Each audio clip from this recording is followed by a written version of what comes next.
Hi, Stuart here, and today we're going to switch gears a little bit and talk about some professional development and how to be a good lead of developers, or at least not be terrible.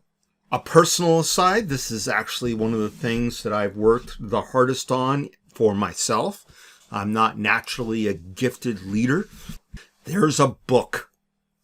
And the book is the new 1 Minute Manager. Actually, when I first started, they had the original 1 Minute Manager, and this is a fantastic book for three reasons. One, it's incredibly short. It's very thin, which means it's right to the point.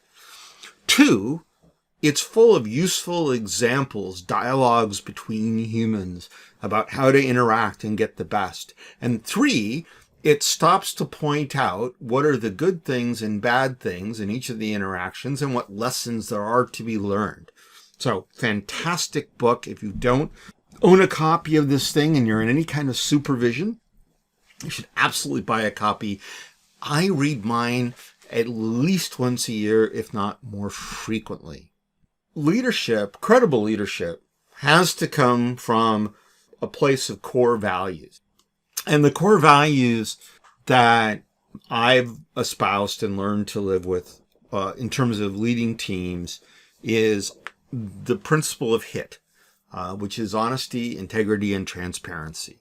Honesty is giving true status and taking responsibility, as is integrity, and transparency, letting it be obvious what you're doing and how your team is doing it and what your progress is and so on. And we're going to talk about ways of getting to these things as we go along, but these are leadership core values. And there's a couple pieces of vocabulary that if you're in any kind of leadership role that you should be aware of, and it's particularly useful if you're in one of the engineering disciplines like software engineering, as I am. And it's essentially two key things, and really only two, that if you have a good handle on, you're more likely to succeed than you are to fail. And one is to understand what is a risk to your project. And of course, if the risk happens, what you have is an incident.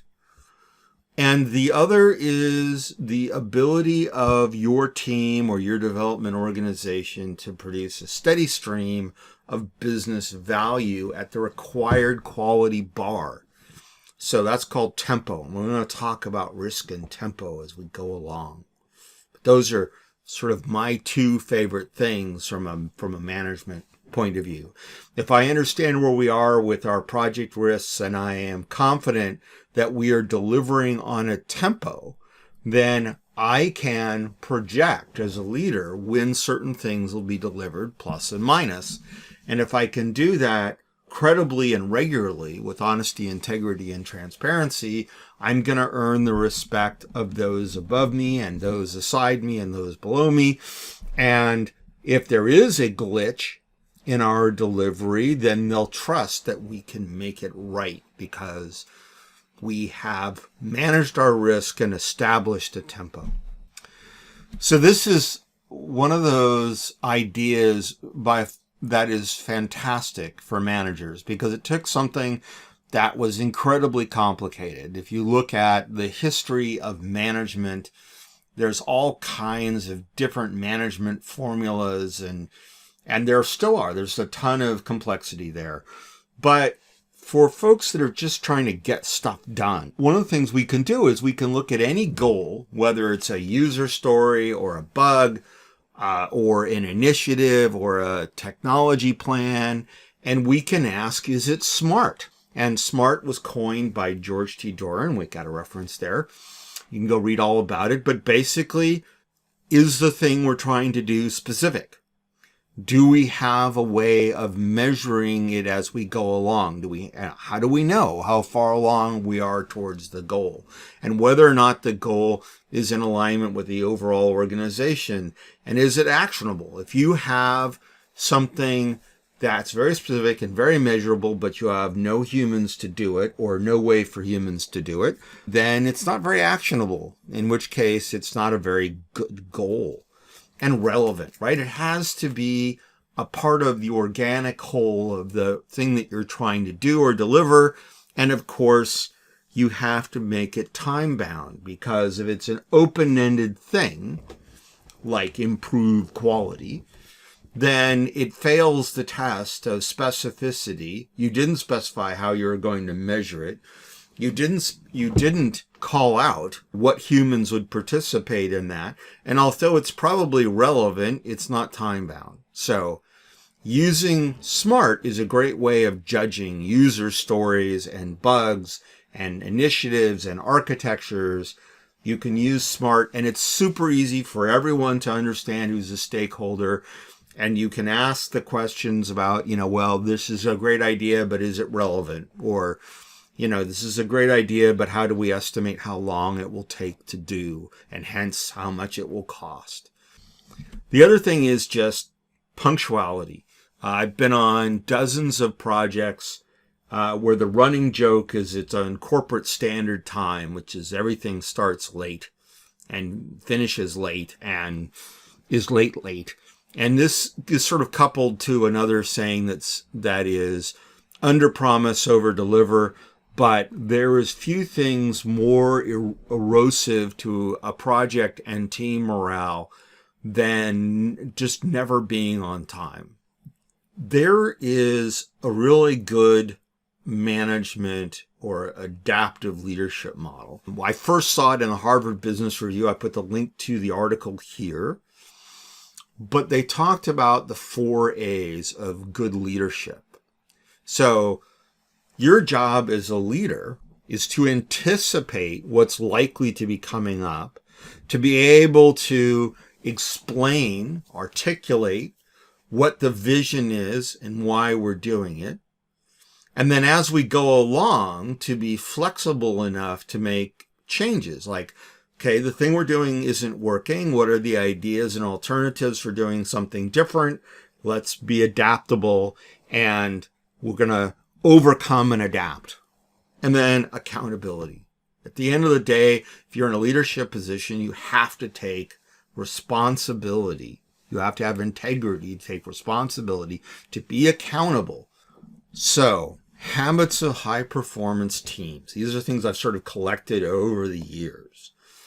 And that is, have a shared version. So one of the things that you have as a leader is to explain, especially on big projects, we're doing this thing. We're going to make this web service. We're going to make this, data thing. We're going to make this transformation pipeline, whatever. Well, how does that fit into the big picture? Why is it important? What does it do? How does our gear fit into the big watch that is the system? And really good teams always have something to do. There's always something to do in a good team. There's always an improvement you can make. There's always another test you can do. There's always another piece of hardening that was called out by your code analyzers. There's always better ways to do. There's always a chance to get ahead and start working on some future things so that you can discover if they're going to have problems early. Keep returning to what's important, which is delivering business value.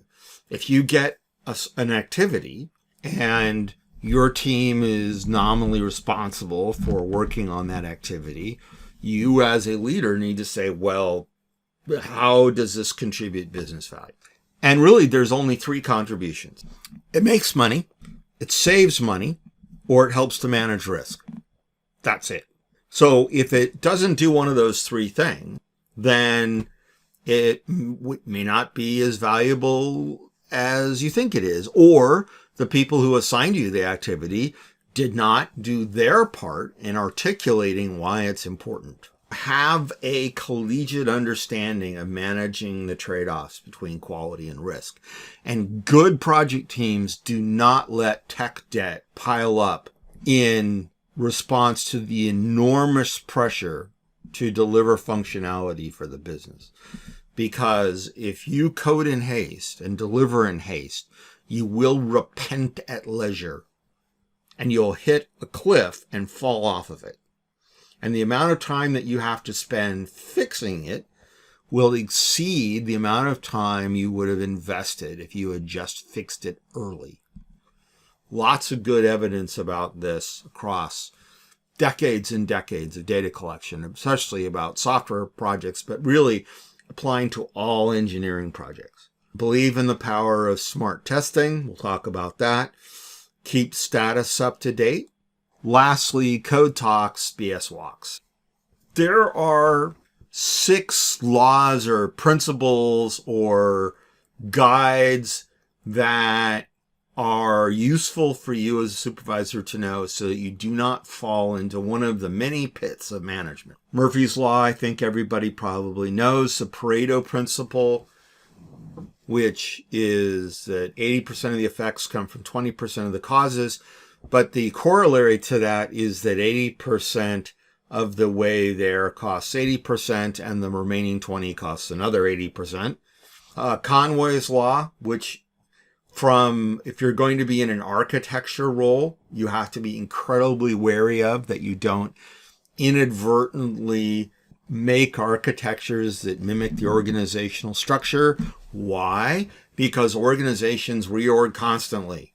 And so you want something that mimics the business process, the goals of the business, but not necessarily the structure. Brooks' Law, adding more people to a late project only makes it later. This is often told as the analogy: if it takes one lady 9 months to make a baby, adding a second lady to the project does not half the time. Goodhart's Law, this is a stern and very true warning about when a measure becomes a target, it ceases to become a good measure. That is, if you have a manager who genuinely does not understand what the team is doing, and all they can do is manage to the metrics, which they don't actually understand, what happens is the teams will essentially game the metrics just to get this person to leave them alone. And at that point, the metrics are now, or the measures are now useless. Metcalfe's Law, it turns out that there's definitely a trade-off to Metcalfe's Law in really big architectures. This is the top 5. And over the years, I've said, print out this slide and put it up in your cube. And every morning, read it and ask yourself, have I done all these 5 things? Or what am I planning to do about these 5 things today? The first is maintain tempo. The second is manage risk. The third is know and give status. The fourth team is keep them happy and productive. And the fifth is communicate and educate. So keep them working. And if you have a modern shop, you're going to have an application lifecycle management tool like ADO or Jira or something like that. Honestly, the difference in tool doesn't make a difference at all, other than a tool that your team knows and is comfortable with is infinitely better than a tool your team has never seen and is going to have to fight and struggle with in order to make useful. Have a big list of things to do. Don't micromanage. Set a prioritized list. That's what backlogs are. They're a prioritized list of things to do, and let them do it. Teach the rubric that there should always be something to do and there's never nothing to do. And if they're stuck on something, get them the help they need, pair them up, or give them, tell them to switch tasks. And eventually they will self-learn to do this themselves. And then the next, time that Scrum comes around, they'll say they need help and you can pair them up. But at least, particularly if they're in different time zones, they're never waiting to add business value, right? They can always work on something else in parallel. And of course, modern source control systems like Git contribute to this hugely because you can have branches and they can take the same code base and go work over here, and then they can merge in the code when the code is ready to be merged. The other thing, just as a side thing, is that there are people who either temperamentally or culturally are not good about giving status.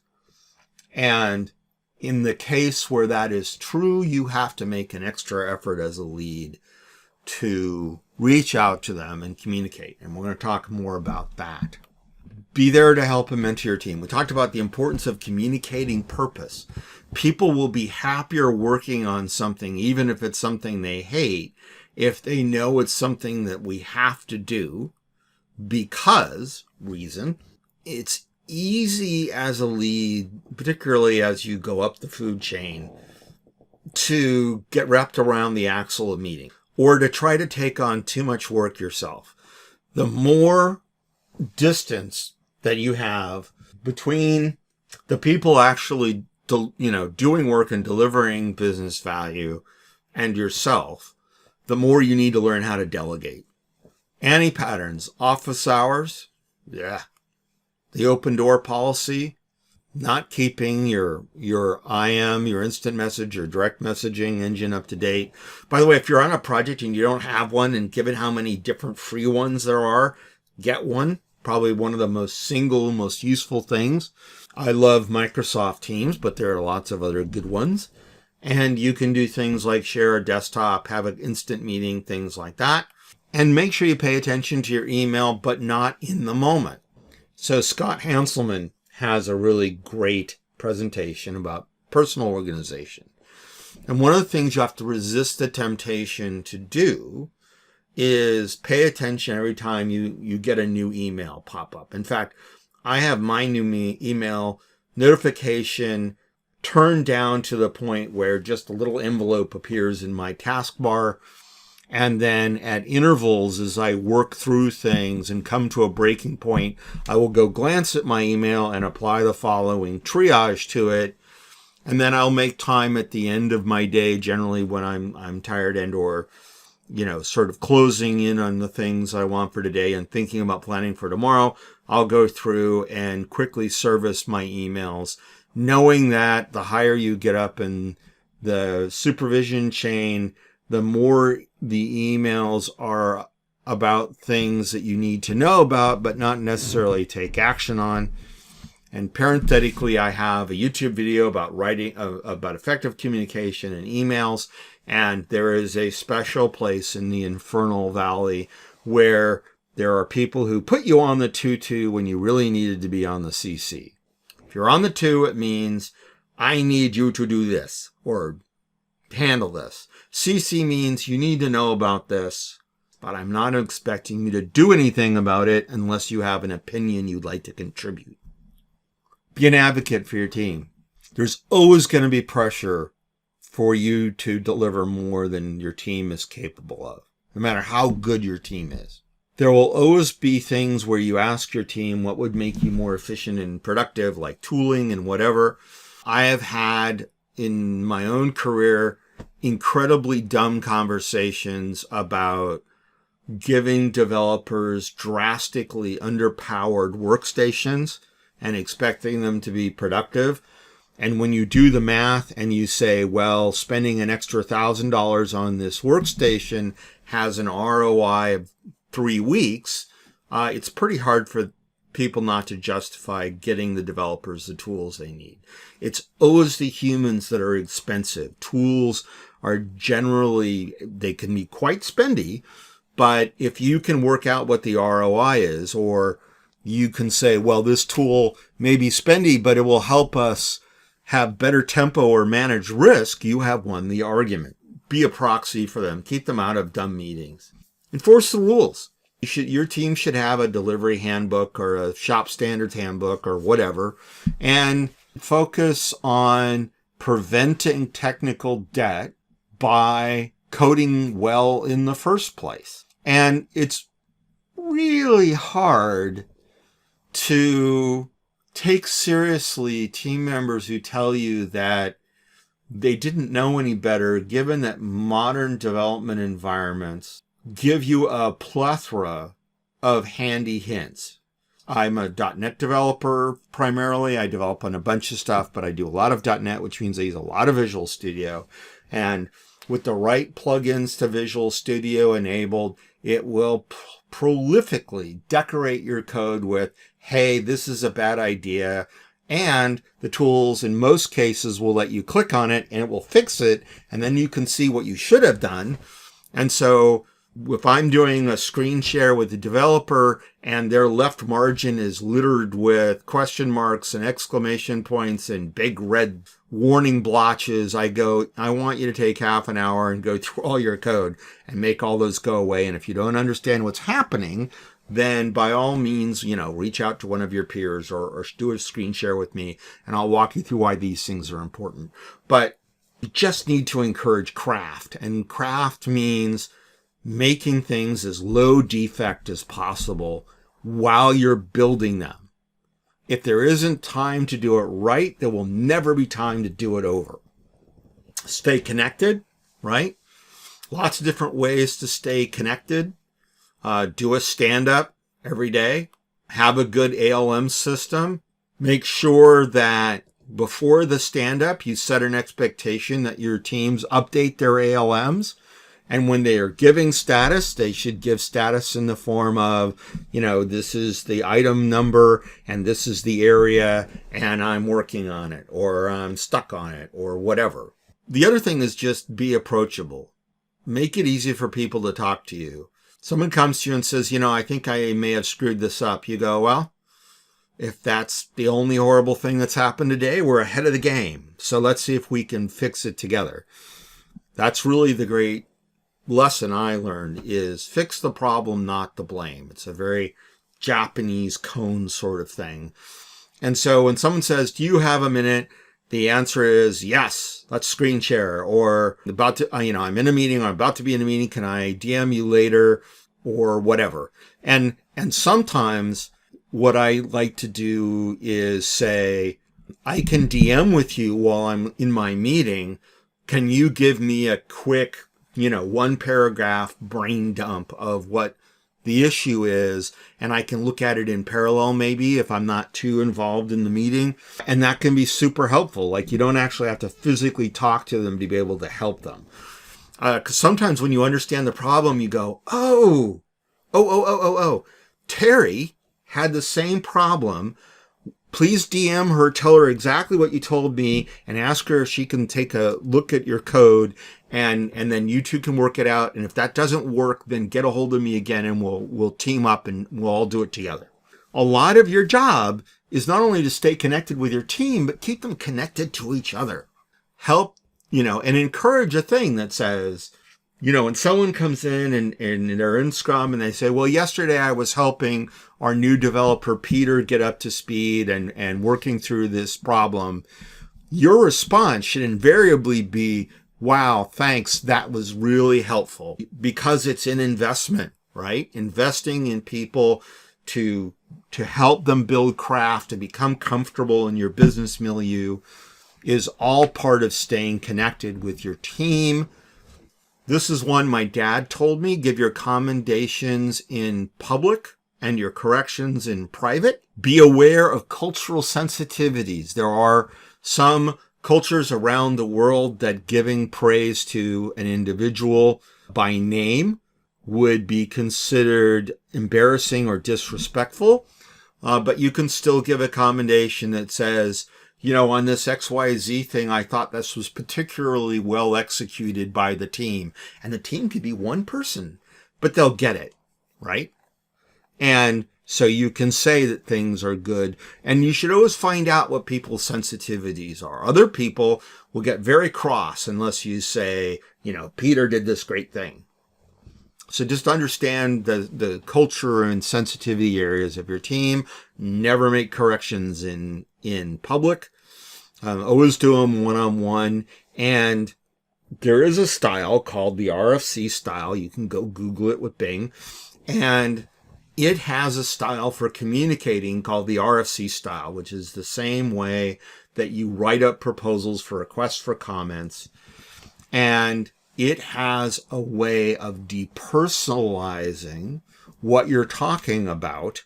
And in a professional sort of communication style, it's very, very dry intentionally, but it's particularly effective for making corrections. So if you're not familiar with the RFC style and you're in leadership, you should go read it, and you should really, really try to depersonalize the communication if it's about someone's work. Now, if it's about somebody's attitude, obviously you can't depersonalize, but the RFC style will tell you how to say it. For example, "You freaking set the desk on fire" is not as good as, "Generally speaking, we discourage pyromania while at work." Clearly, you have not clocked this yet. I would appreciate it if you would not set our employees on fire anymore. You got to lead by example. You got to lead from the front.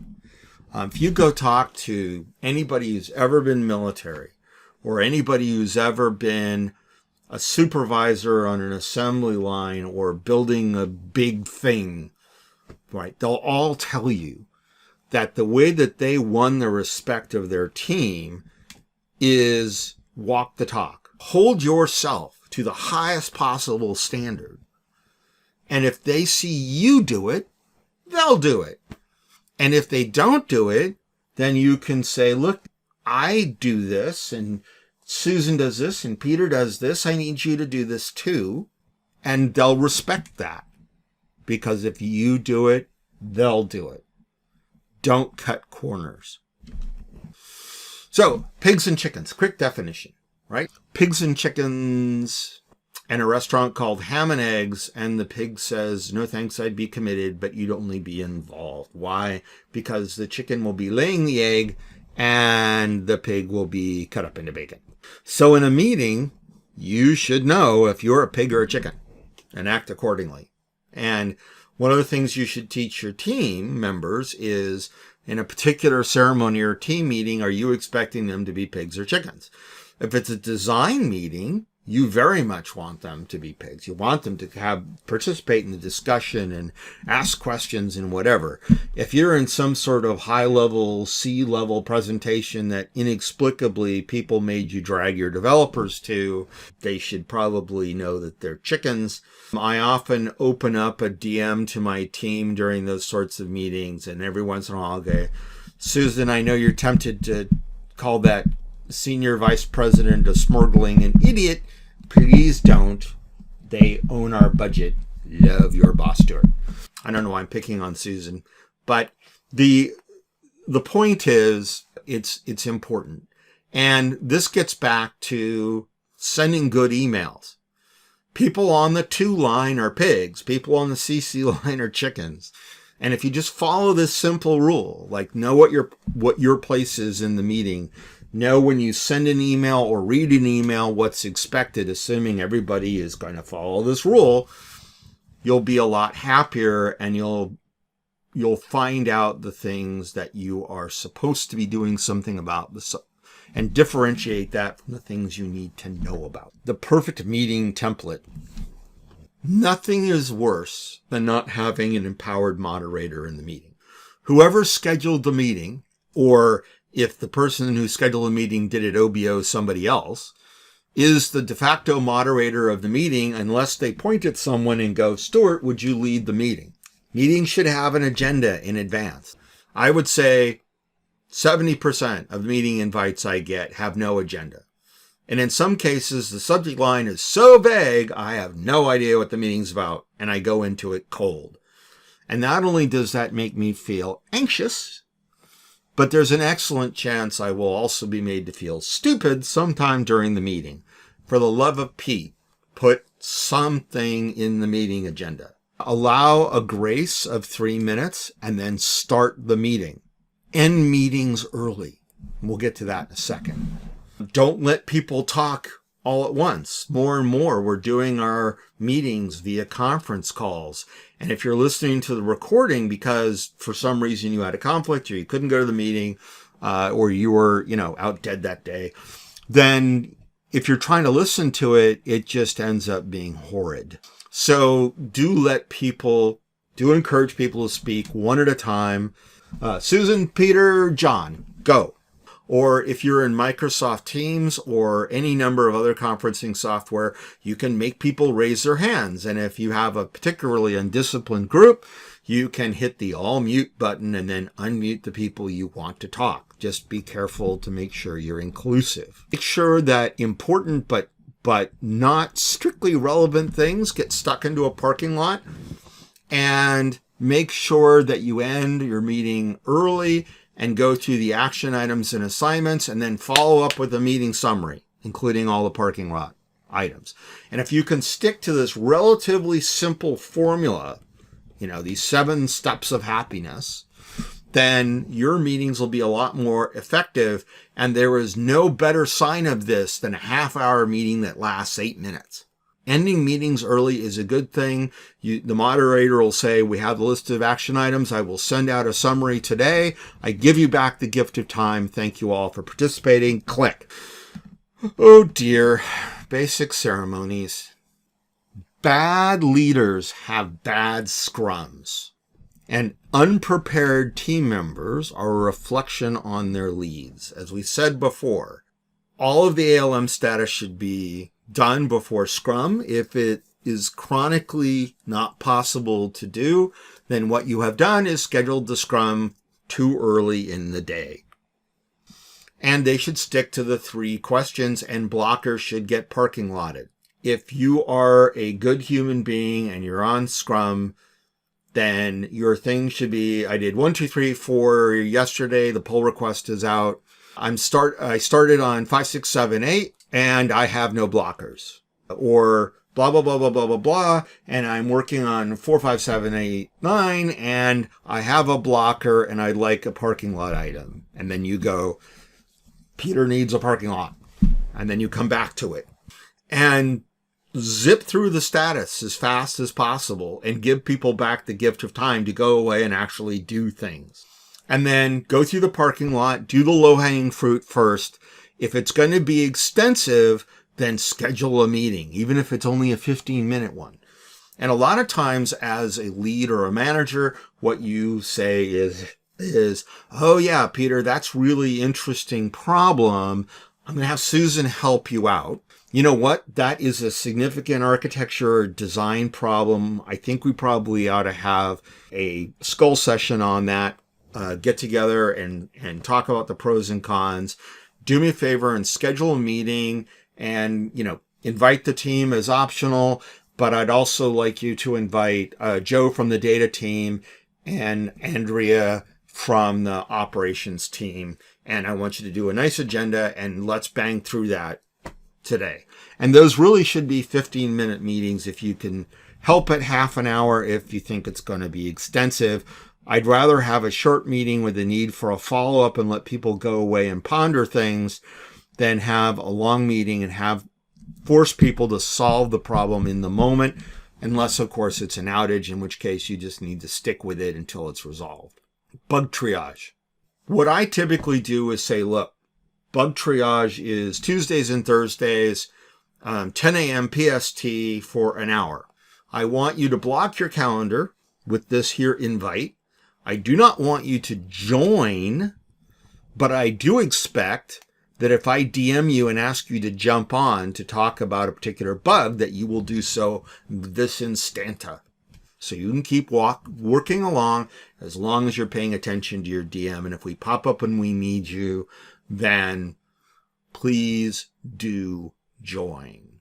And this is where you pull in the dev to see a defect, right? The QA or the business is demoing the thing, we're doing this thing and it's 45 instead of 42. And let me show the dev that. That's interesting. Give us rough estimation of the fixed time. It's not a commit. It's just an estimate. And then try to keep in mind that you may have dependencies and risks associated with the defect. And in some cases, the business is going to say, or their proxy, the BA or whoever, is going to say, look, yeah, it's annoying, but we're not going to fix it. We have higher priority fish to fry, and they have the last word on that. And again, whoever is moderating that meeting should, in the meeting invite, there should be a query that goes to your ALM that says, this is the list of bugs. We're going to zip through them as quickly as possible. In most cases, we're going to just accept the bug, and then it'll go onto your backlog as a dev. And we're going to try to get through this list as fast as possible. And we're going to spend the time resolving those defects where development and QA in the business aren't seeing eye to eye what the logic or presentation or whatever should be. And that's an opportunity to refine requirements. So what we're going to do is we're going to identify that as the problem and parking lot it, get through the rest of the bugs, pull in the devs, and then in the parking lot, we're going to walk through the bugs or defects that require more introspection. Man, is this a time-wasting ceremony if done wrong.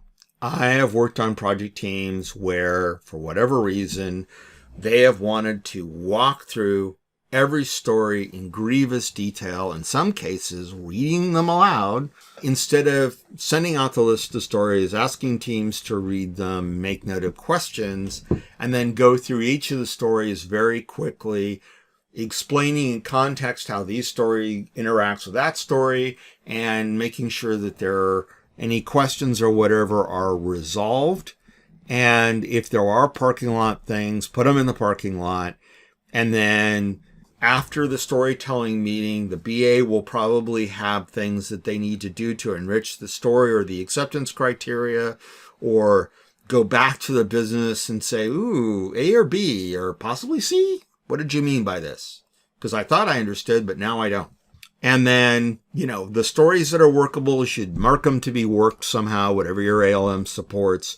And then your team can start self-selecting and work down. And as the stories are refined and they get marked as being workable, you have a never-ending backlog of things to do. I'm a big fan of Kanban. I hate Scrum, but you can make this work with Scrum too. And you should not do storytelling in longer than 1 hour blocks because it's a phenomenal waste of time.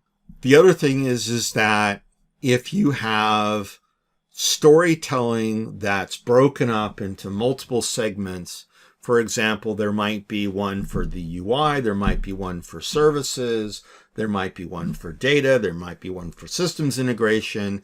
You can invite a subset of your team, the specialists in those areas, and you can leave the rest of the team to get on with their day, again, setting the expectation that if you DM them and ask them to join, like you're in the UI meeting, but the UI needs a service that Susan's working on, you set the expectation of Susan that she can jump on and listen to some requirements and questions about the interaction between the UI and the service, and Susan can answer their questions or take notes or research items, and then we can schedule follow-ons with the BA if we have to. So this idea where people can be blocked out for meetings but still working, but then bring them in when they're needed, is both a huge time saver and, frankly, is a lot less stressful on your team. Few things are worse for developer or QA morale than sitting in a meeting and asking the question, what on earth does this have to do with me? So we talked about ALM tools. Have one. If you don't have one, it's like not having source control. You should raise your hand and go, this is a bad thing. So status reporting is part of the job. People, especially your bosses and your peers, should be able to DM you and go, what's the status of blah, blah, blah, blah, blah. And you should have the answer in your head ready to go. Or at the very least, be able to pull up your ALM and quickly look. And if you've set an expectation with your team that that's up to date, you should have up-to-date status.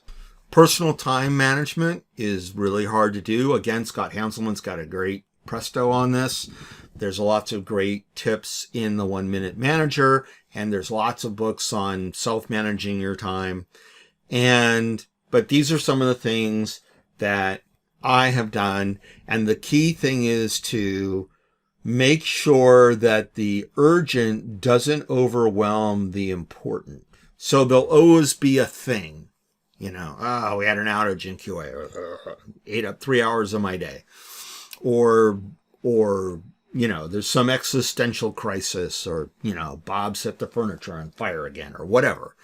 But you can't let the urgent overwhelm the important, because the important is delivering business value at a predictable tempo, at the required quality bar while managing risk. If you let your day get eaten up in minutia, then you're no good to yourself or your team.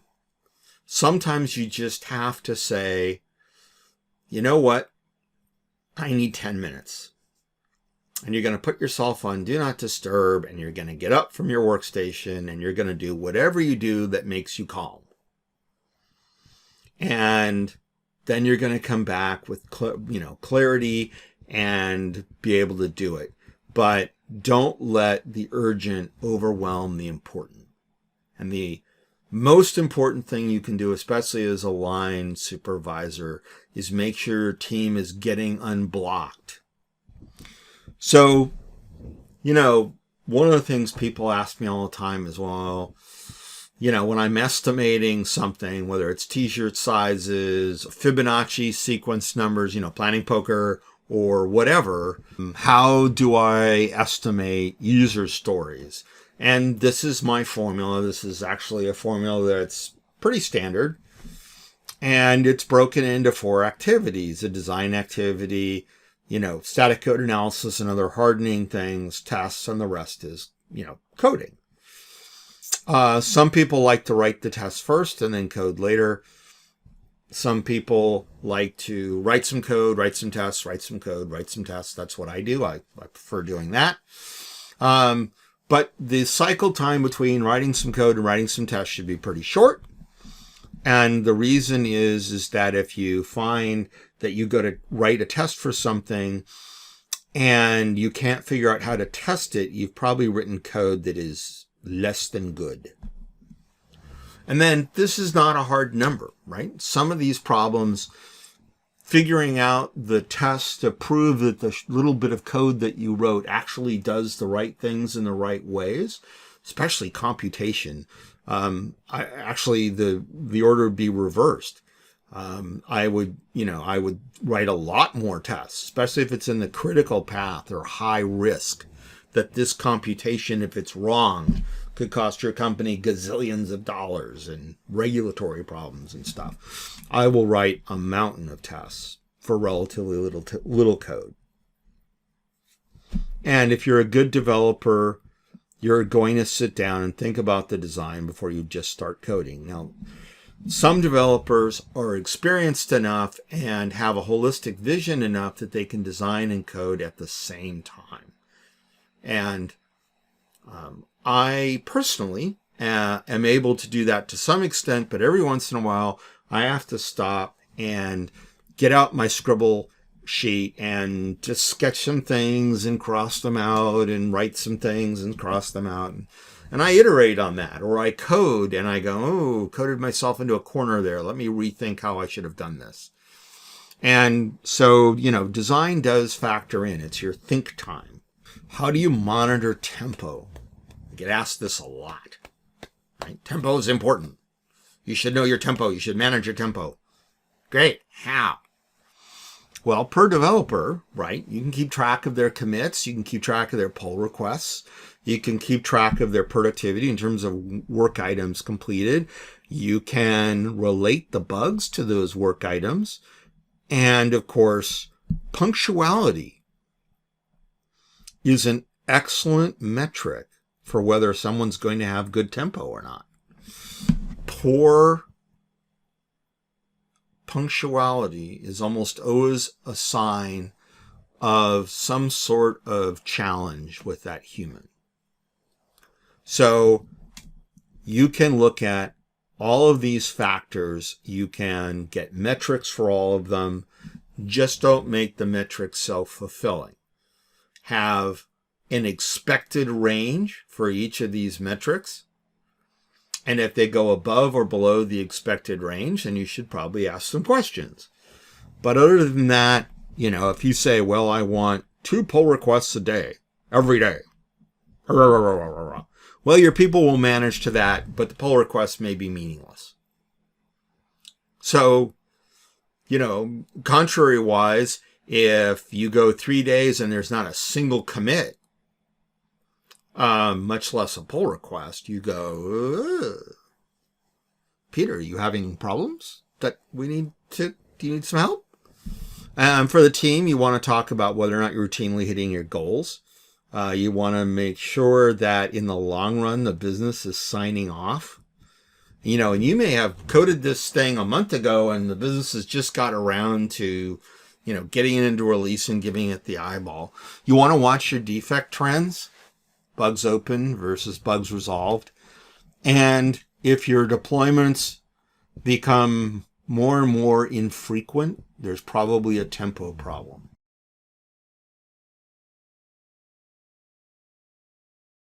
So if your team, or indeed an individual, doesn't meet its commitments, then there could be a couple of things going on there. Either way too much work was committed to, or the problems they were working on were harder than anticipated, and you should probably do a little triage and figure out why. Or they were blocked by something dumb. I had a project I was working on, and we were digitally beetling away, and everybody's Visual Studio license expired in the same week. And we were just stuck because it was that or Notepad. This is pre-code. And it was just horrible because it took more than a week to fix.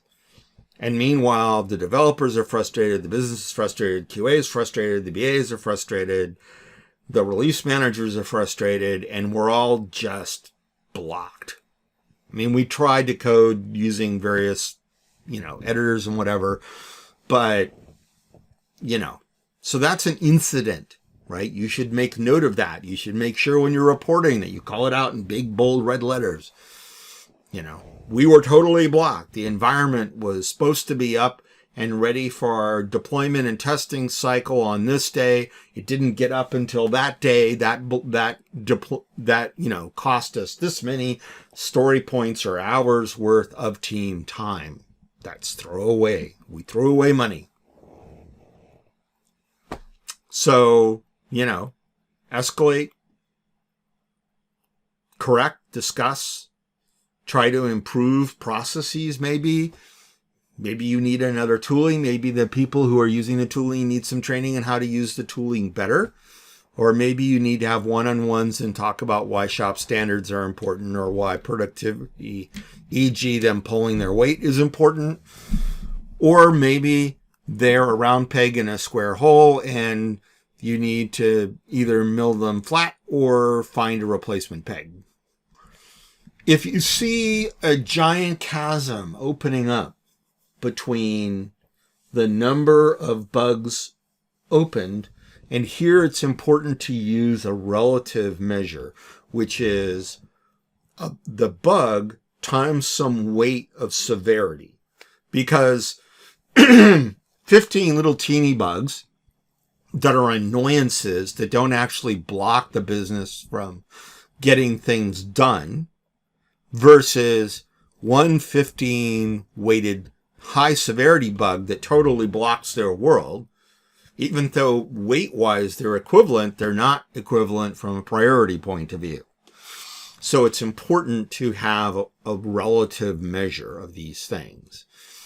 And if you see that gap widening, then chances are one of three things is going on. Either your quality is going down, which is to say you are not maintaining tempo, or QA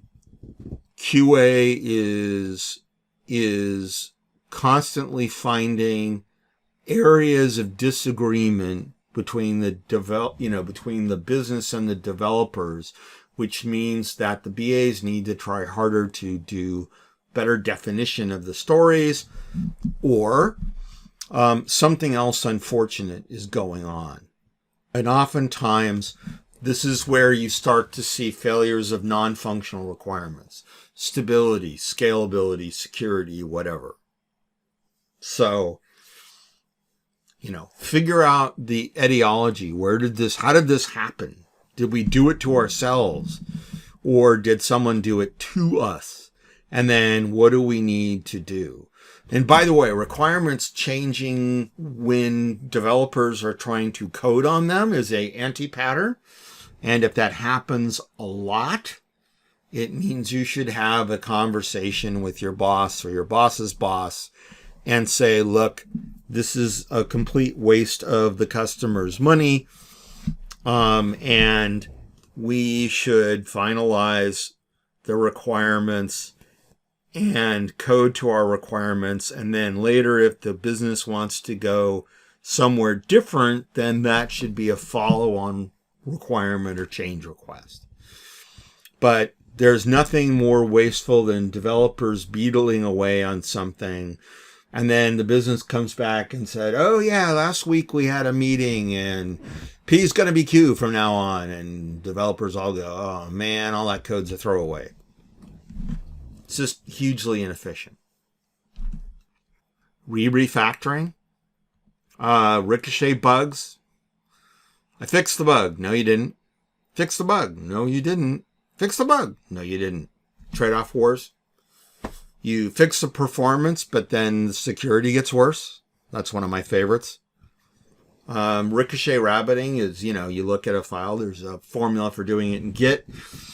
And you go, how many changes has this file had? And if the number seems to be getting bigger and bigger, and you go look at the history and it looks like stuff is ricocheting, rabbiting back and forth, there's something going on and you need to stop the cycle of dysfunction.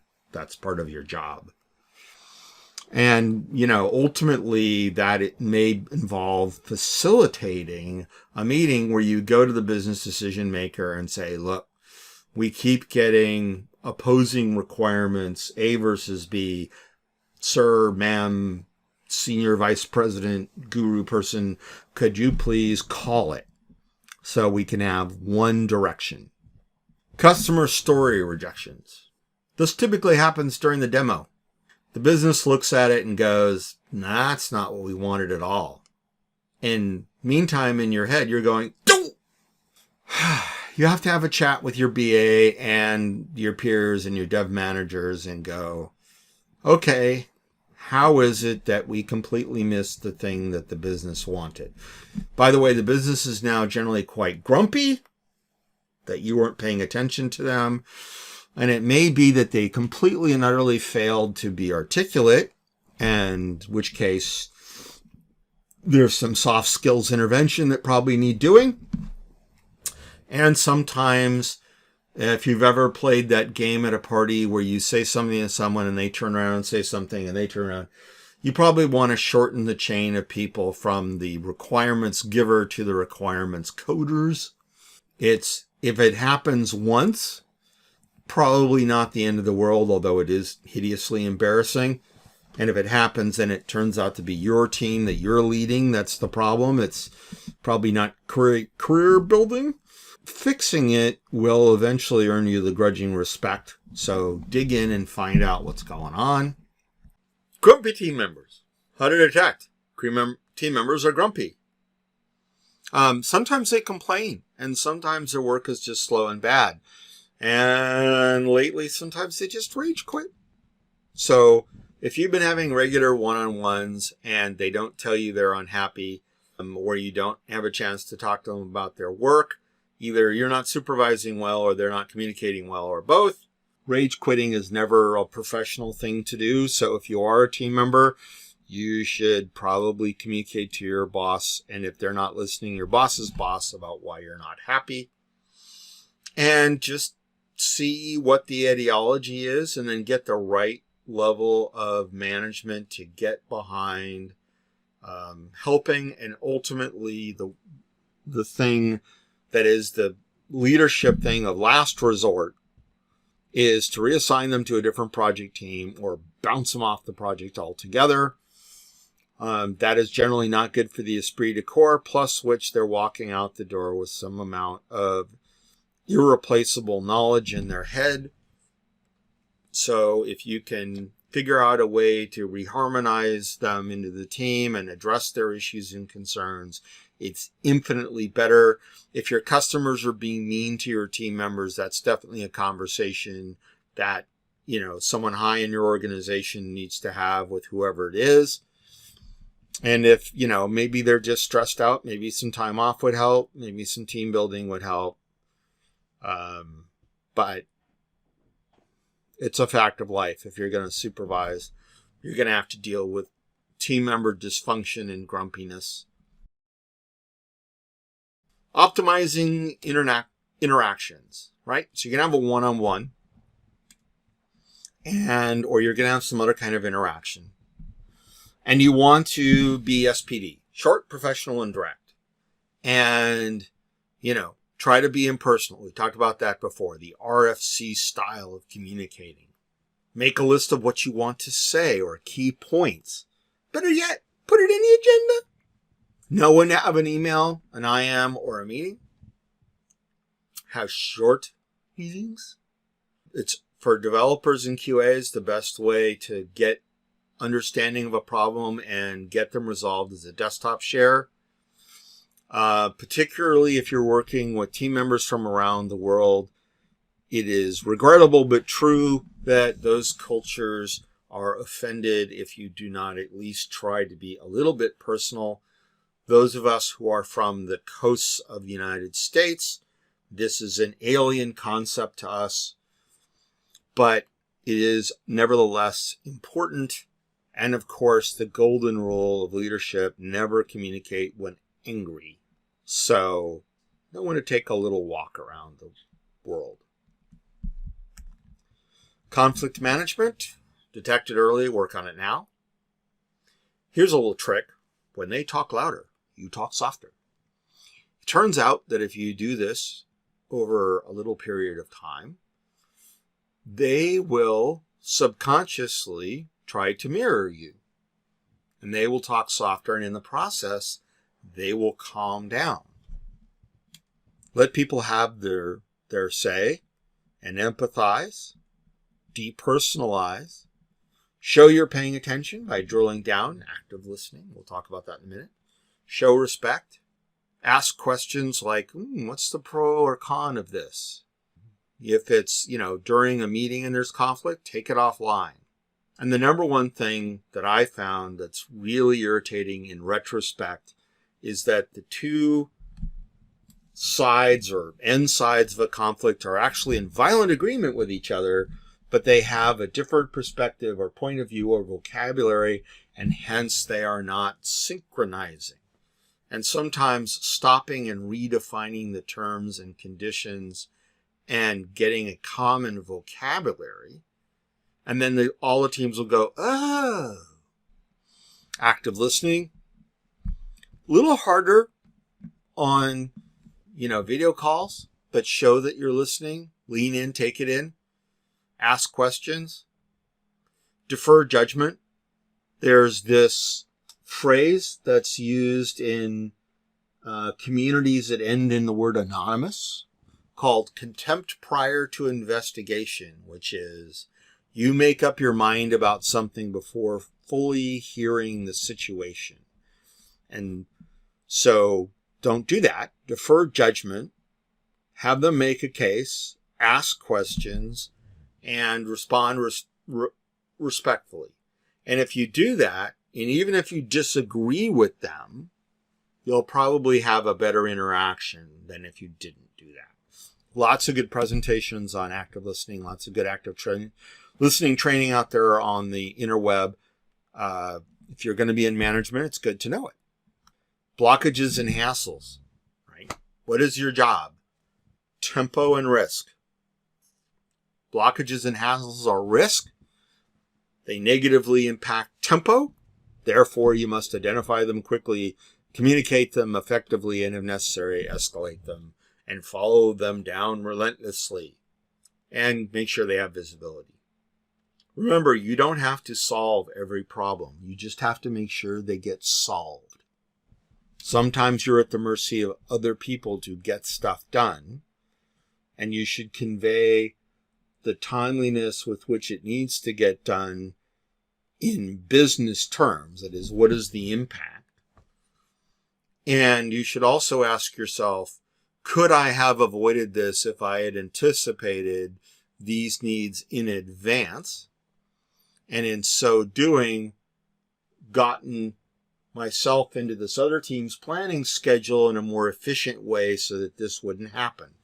And learn from your mistakes. And don't be afraid to say, you know what, in retrospect, had I had a better talk with your team about this, we would have gotten this into your planning cycle and it wouldn't be such a big deal now.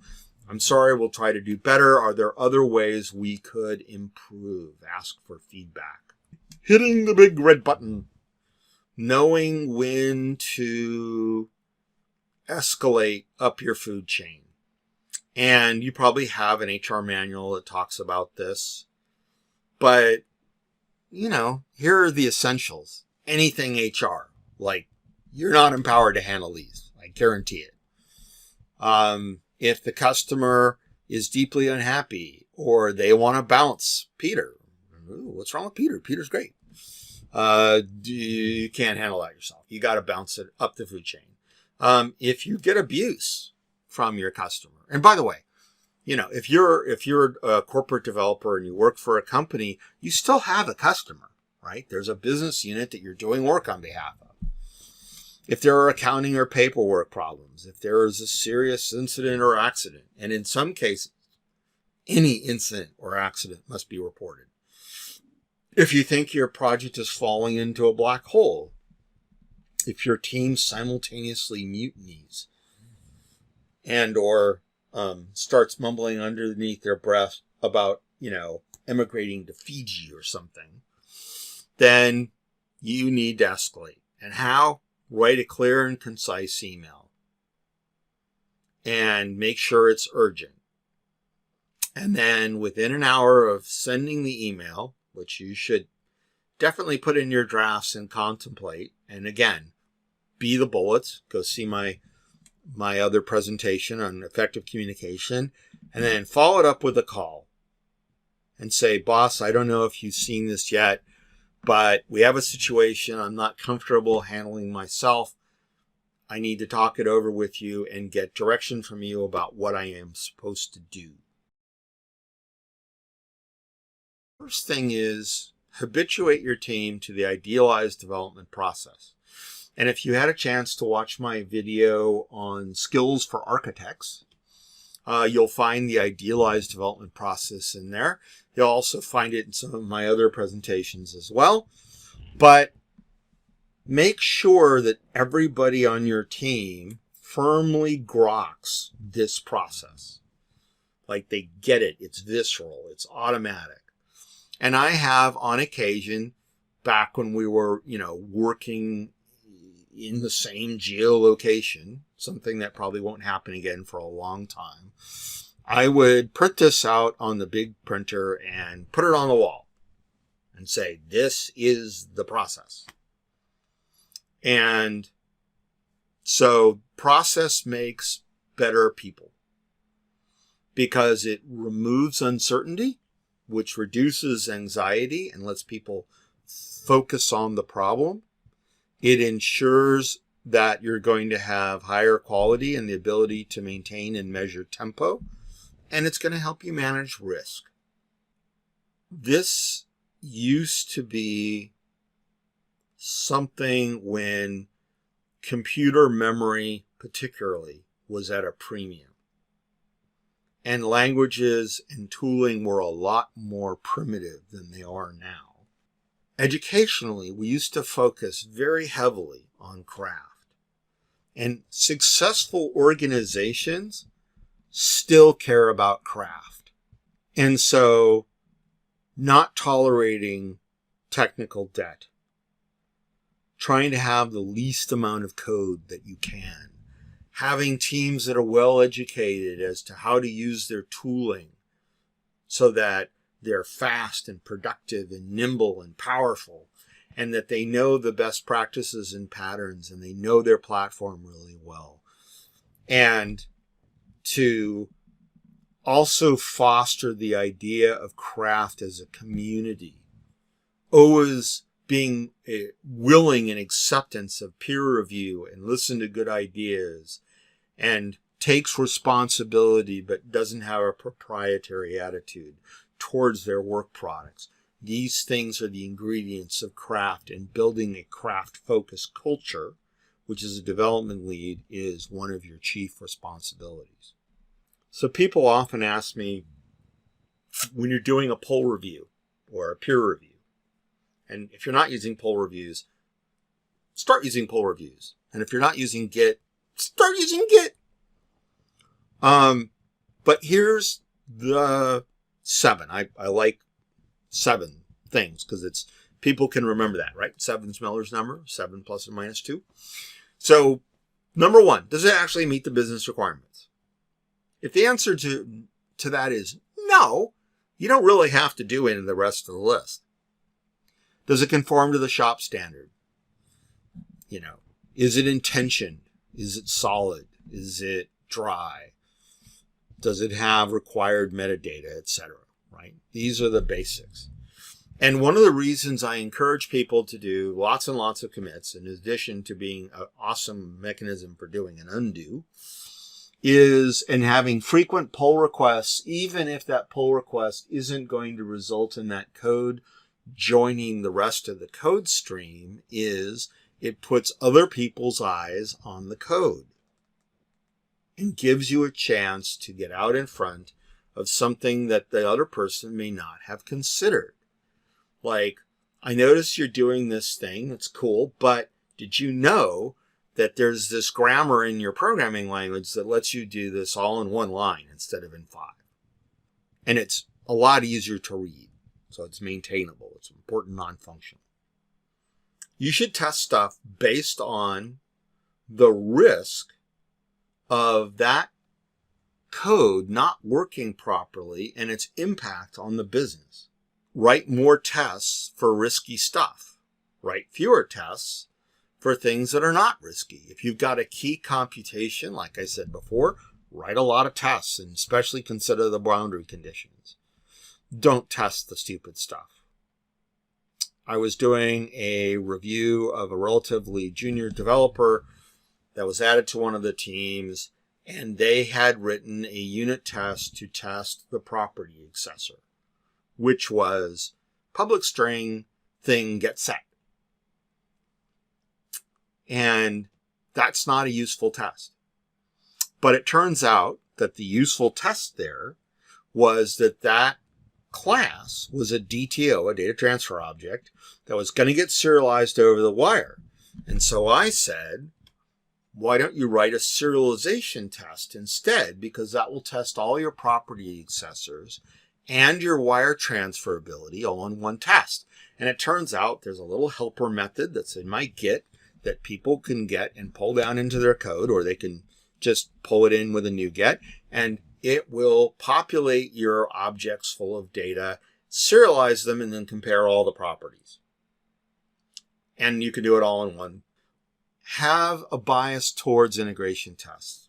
I'm not saying unit tests aren't good. They are good. But where the middle hits the road is integration testing, end-to-end testing, and systems thinking. Mocks are great, but don't make a mockery of your test by having it so mocked it doesn't actually test anything. And associate each test with categories and ALM items and priorities, and, put comments on the tests. Document the test. Why did we write this test? Give tests decent names.